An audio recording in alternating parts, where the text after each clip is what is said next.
Awuyaperforma nje. Uqeda ukwenzani wena? Ngiqede perform. Uvume kahle. Kunikubili kusathu sihlela umbhobho. What's good? Yana Lyrics. Igama uNdaba Ezondi, we here for the Kota Festival. It's the first one of the year. Kusakhona more to come, but namhlanje silana ngiphethe usiswami, inkanyezi of the nation, the hope of Mzansi. Naleli aphiwe. Unjani sisi? Neskipha nje sibona nje rich girl. Sisini? Sithi rich girl. Hayi wena. Bona nje millionaire nje ukuthi. Standard into zakho.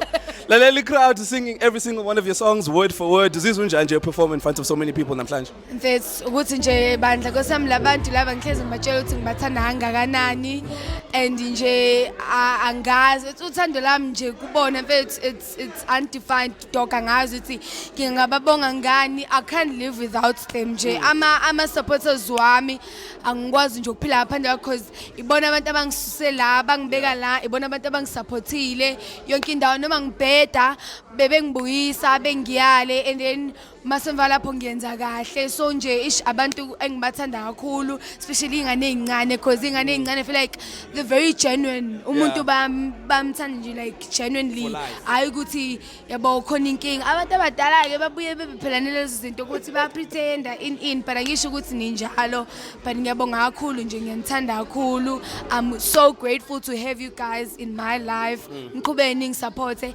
ngizodropa futhi music omnandi omningi. We here at Kota Festival, Dliwa Makota One Way. If you could name last number, last number yazi umagcina ikota nje ethanda wonke umuntu. If you could name last number yekota using one of your song titles, which song would you name last number yekota?